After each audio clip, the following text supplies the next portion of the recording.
Hello guys, this is Abhishek, Jawaharlal Nehru medical college Bhagalpur, Bihar. और आज की वीडियो में क्या बात करने वाले हैं कि जो हम लोगों का फर्स्ट ईयर का सब्जेक्ट है एनाटॉमी, फिजियोलॉजी और बायोकेमिस्ट्री। तो इस सीरीज़ में आज की वीडियो में मैं बताने वाला हूँ कि how to approach anatomy in first year, ताकि आप सबसे ईजी वे में आप एनाटॉमी को कवर अप कर पाओ। ठीक है, बहुत सारे स्टूडेंट अलग अलग तरीके से बताते हैं, क्योंकि अलग अलग तरीके से पढ़ते हैं और अलग अलग बुक को फॉलो अप करते हैं। तो आप कौन सा बुक को फॉलो अप करो और कौन सा स्टैंडर्ड बुक है, कौन सा इजी बुक है, कौन सा स्टूडेंट फ्रेंडली बुक है, कौन सा एग्जाम ओरिएंटेड बुक है, ये सब मैंने पिछले वीडियो में बता दिया हूँ। अगर आप अभी तक नहीं देखे हो तो डिस्क्रिप्शन बॉक्स में लिंक है, आप जाकर देख सकते हो। ठीक है, अगर इसमें बात करें हाउ टू अप्रोच एनाटॉमी में, तो मैं सबसे पहले एनाटॉमी को पार्ट वाइज डिवाइड कर देता हूँ। यानी आप कह सकते हो सब सब्जेक्ट में डिवाइड करके पढ़ सकते हो। सबसे ईजी वे में अगर बात करो, क्योंकि आप 11th-12th में पढ़ के आते हो और इतने सारे बुक को पढ़ने की आदत नहीं रहती है, तो कहीं ना कहीं आपको फर्स्ट ईयर में एनाटॉमी पढ़ने में दिक्कत होती है। और कंप्लीट जो है एनाटॉमी आपका न्यू सब्जेक्ट है, तो कहीं ना कहीं प्रॉब्लम होती है। तो उससे कैसे डील करना है इस वीडियो में जानते हैं। तो सबसे पहले आप एनाटॉमी को डिवाइड कर दो सब सब्जेक्ट में। जैसे सबसे पहले ग्रॉस एनाटॉमी में डिवाइड कर दो। ग्रॉस एनाटॉमी में अगर बात करें तो आपका जो ह्यूमन का स्ट्रक्चर है, जैसे कि हेड एंड नेक, अपर लिंग, लोअर लिंग, एब्डोमेन, थोरैक्स, पेल्विस, तो ये सब आपका ग्रॉस एनाटॉमी में आता है, जिसमें आप ह्यूमन बॉडी के बारे में स्टडी करते हो। ठीक है, अगर बात करें नेक्स्ट सब सब्जेक्ट की बात करें तो इसमें जो हमारा स्केलेटल सिस्टम है, यानी कि ऑस्टियोलॉजी से रिलेटेड जो भी बातें हैं, वो नेक्स्ट सब सब्जेक्ट में आ जाएगा। ऑस्टियोलॉजी के बारे में बात करेंगे। ठीक है, नेक्स्ट जो आता है एम्ब्रायोलॉजी। तो थर्ड में अगर मैं सब सब्जेक्ट में रखूँ तो एम्ब्रायोलॉजी आप रख सकते हो। ठीक है, नेक्स्ट अगर फोर्थ नंबर की बात करें तो न्यूरो एनाटॉमी को आप सब सब्जेक्ट के रूप में रख सकते हो, ताकि आपको पढ़ने में आसानी हो। तो न्यूरो एनाटॉमी के बारे में बात करेंगे। नेक्स्ट होता है हिस्टोलॉजी, जिसमें आप टिश्यू के स्ट्रक्चर और उसका जो हिस्टोलॉजिकल स्लाइड है, डायग्राम है, उसकी स्टडी करते हो, तो हिस्टोलॉजी हो जाएगा सब सब्जेक्ट में।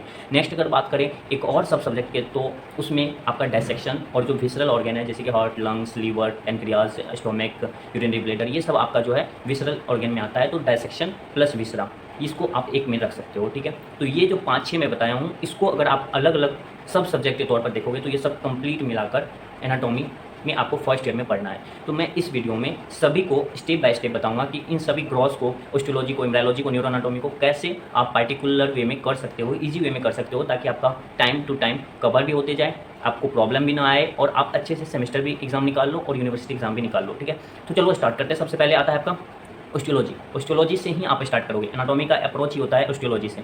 यहाँ पे आपको ऑस्टियोलॉजी में जो आपका स्केलेटल सिस्टम का 206 बोन है, ठीक है, 206 बोन को आपको पढ़ना है। 206 बोन को कैसे पढ़ना है, तो उसमें भी हमारा कई प्रकार का बोन होता है, long bone, flat bone, regular bone, irregular bone. तो ऐसे करके आप उसको डील करोगे। तो सबसे पहले अगर जो आप ग्रॉस उठाओगे, अगर अपर लिम्ब से आपने स्टार्ट किया है, तो अपर लिम्ब में आप सबसे पहले clavicle, scapula, humerus, radius ulna, जो अपर लिम्ब का बोन है, उसके बारे में स्टडी करोगे। तो अब इसको डील कैसे करेंगे, तो सबसे पहले होता है कि आप उसको अप्रोच करो सिंगल बोन से।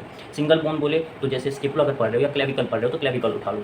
क्लेविकल उठाने के बाद इसमें आपको भी सब हेडिंग के तौर पर बनाना है। ठीक है, कैसे कैसे इसको अप्रोच करना है, तो सबसे पहले आपका जो उस बोन का किस टाइप का बोन है उसके बारे में जानना है। उसके बाद बोन का पिक्युलरिटीज़ क्या है, कैरेक्टरिस्टिक्स फीचर क्या है, इसके बारे में जानना है। ठीक है, नेक्स्ट अप्रोच होता है उसका मसल्स अटैचमेंट, और अटैचमेंट में ओरिजिन और इंसर्शन आ जाता है। ठीक है, तो बोन का जो मसल है उसमें कहाँ पर ओरिजिन है, कहाँ पर इंसर्शन है, तो ये आपको बोन में अप्रोच रखना पड़ेगा। साथ ही जब ओरिजिन इंसर्शन जान जाओगे तो उसके बाद आता है उस मसल में जो आर्टेरियल सप्लाई, आर्टेरियल सप्लाई के बारे में जानना। नेक्स्ट होता है नर्वस सप्लाई, जो कौन सा नर्व से वह मसल सप्लाई कर रहा है। ठीक है, तो ये होता है एक बोन में। तो बोन में क्या क्या आ गया, ऑस्टियोलॉजी में एक बोन हो गया, उसका मसल्स, ओरिजिन, इंसर्शन, उसका नर्वस सप्लाई, आर्टेरियल सप्लाई, और नेक्स्ट आता है लास्ट में क्लिनिकल, जो रिलेटेड है ऑस्टियोलॉजी से। अगर जो आप बोन पढ़ रहे हो तो उसमें भी क्लिनिकल आता है। क्लिनिकल का बात करें, वो फ्रैक्चर भी हो सकता है, या कोई भी पैथोलॉजिकल कंडीशन हो सकता है, या कोई भी कॉन्जेनाइटल एबनॉर्मलिटीज हो सकता है जो उस बोन से रिलेटेड है। तो इस तरीके से आप ऑस्टियोलॉजी को कवर अप करेंगे। ठीक है, नेक्स्ट होता है कि ऑस्टियोलॉजी में एक और, अगर आप कोई पार्टिकुलर बोन पढ़ रहे हो तो कोई ना कोई बोन दूसरे बोन से कनेक्शन बनाता है, अब जॉइंट बनाता है। तो उसी के साथ साथ जब आप सिंगल बोन पढ़ते हो, जैसे क्लेविकल अगर पढ़ रहे हो तो साथ में स्केपुला भी पढ़ो और स्केपुला के साथ में ह्यूमरस भी पढ़ो, तो आप इंटरकनेक्ट कर पाओगे। क्योंकि जो मसल का ओरिजिन अगर क्लेविकल पे है तो उसका हो सकता है उस मसल्स का इंसर्शन जो है ह्यूमरस पे भी हो और स्केपुला पे भी हो। तो इस तरीके से आप एक दूसरे को कनेक्ट कर पाओगे। तो ये हो गया आपका ऑस्टियोलॉजी का पोर्शन। ठीक है, नेक्स्ट आता है कि ग्रॉस एनाटॉमी का। ग्रॉस एनाटॉमी को कैसे कवर करोगे, तो ग्रॉस एनाटॉमी में आपका होता है, ग्रॉस एनाटॉमी में मैंने पहले ही बताया कि अपर लिम्ब होता है, लोअर लिम्ब होता है, थोरैक्स, हेड एंड नेक, उसके बाद एब्डोमेन, पेल्विस, ये सब आपका जो है ग्रॉस एनाटॉमी में आता है। ठीक है, तो अब इसको कैसे कवर अप करोगे, मैक्सिमम जगह जो है अपर लिम्ब से स्टार्ट होता है। अपर लिम्ब मतलब दो, जो अपना हैंड है जिसको आप हाथ कहते हो, तो वो अपर लिम्ब में आता है। ठीक है, तो उसको कैसे कवर करोगे, तो उसमें आपका ओस्टियोलॉजी तो पहले ही कवर हो गया। उसमें भी आप रीजन वाइज पढ़ोगे। जैसे अगर अपर लिम्ब में बात करेंगे तो पेक्टोरल रीजन, आपका जो फोर आर्म, फिर हैंड, इस तरीके से आप रीजन वाइज पढ़ोगे। उसमें भी आपका जो बोन है और मसल है वो पहले ही कवर अप हो चुका है ओस्टियोलॉजी में, तो आपको पढ़ने में आसानी होगा क्रॉस में। तो अपर लिम्ब लोअर लिम्ब में ज़्यादा कुछ नहीं है, उसमें भी मसल्स आपके बारे में पढ़ना है, आर्टरी नर्व के बारे में पढ़ना है, तो ज़्यादा आपको लोड नहीं लेना है। ठीक है, तो ये हो गया। दूसरा आता है कि आप प्रॉपर नोट्स बनाओगे। नोट्स अगर बनाते हो तो उसमें भी आपको खास करके ध्यान रखना है कि डायग्राम अगर आप प्रॉपर बनाओगे तो आपका एनाटॉमी बहुत ज़्यादा ईजी हो जाएगा। इतना सारा बुक है एनाटॉमी में, आप उसको लॉन्ग टर्म तक याद नहीं रख सकते हो। तो लॉन्ग टर्म तक याद रखने का एक ही तरीका है, वो है डायग्राम बेस्ड स्टडी। तो आप जितना भी चीज़ पढ़ोगे, upper limb, lower limb, abdomen, जिसमें भी पढ़ते हो, उसका आप मैक्सिमम क्या करो, नोट्स में डायग्राम बेसिस वाला स्टडी करो। अगर डायग्राम वाला स्टडी करोगे तो आप लॉन्ग टर्म तक उसको याद भी रख पाओगे। डायग्राम भी नीट एंड क्लीन होना चाहिए।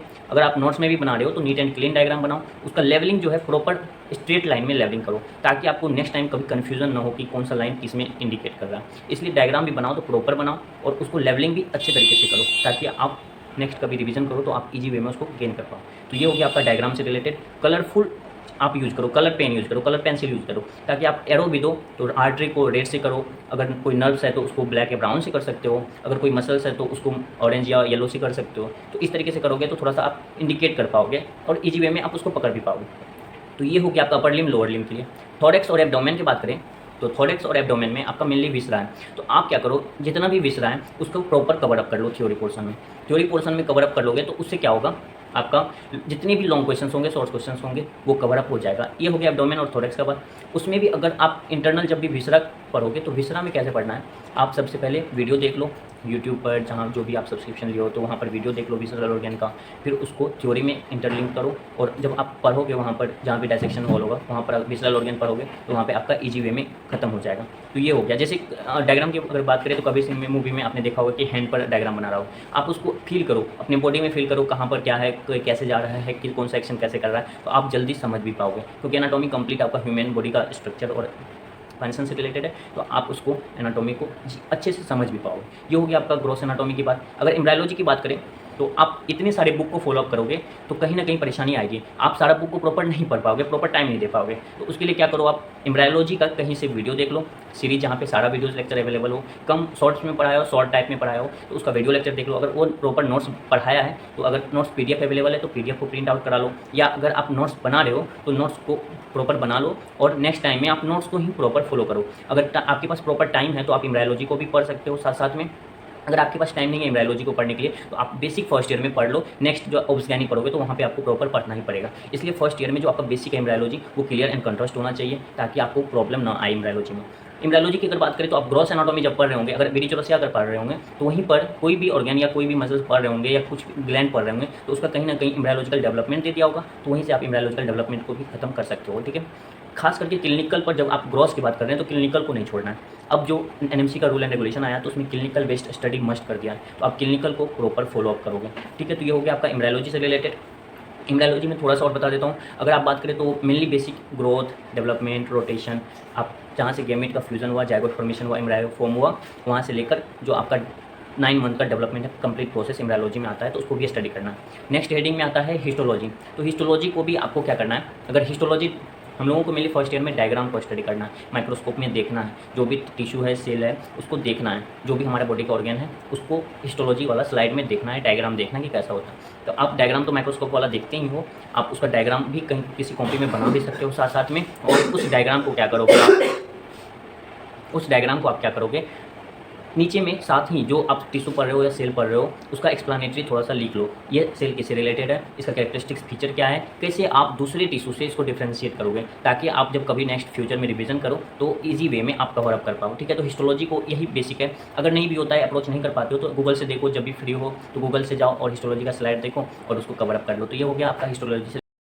हेड एंड नेक और न्यूरल एनाटॉमी की बात करें तो दोनों को आप इंटरेक्ट करके पढ़ सकते हो, दोनों को इंटरलिंक करके पढ़ोगे तो बहुत जल्दी वो कवर अप भी हो जाएगा और आप जल्दी समझ भी पाओगे। तो उसको कैसे अप्रोच करना है, neural anatomy head and neck में काफ़ी ज़्यादा टॉपिक है, तो उसमें भी आप क्या करो, जो हेड एंड नेक का टॉपिक है वो सीनियर से या प्रीवियस ईयर का जो क्वेश्चंस बैंक होगा उसको खरीद कर आप इंपॉर्टेंट टॉपिक को टिक मार लो, सेलेक्ट कर लो और उसी को प्रॉपर आप बार बार पढ़ो, तो आपका वो ईजी हो जाएगा। ठीक है, रिवीजन करने में प्रॉपर नोट्स बना लो तो रिवीजन करने में आसानी होगी। तो ये हो गया हेड एंड नेक करने का अप्रोच। तो अभी तो फिलहाल आपका स्टार्टिंग वे है, तो इतना ज़्यादा लोड नहीं लेना है, धीरे धीरे पढ़ते जाना है, डेली कुछ ना कुछ पढ़ते रहना है ताकि आप कवर अप कर पाओ। ठीक है, नेक्स्ट आता है डायसेक्शन और विसरा का बात। तो डायसेक्शन और विसरा में क्या करो, आपका जब भी डायसेक्शन होगा तो वहाँ पे ग्लव्स लेकर जाओ, और उससे पहले आप क्या करो, आप यूट्यूब से वीडियो लेक्चर डायसेक्शन का जरूर देख कर जाओ।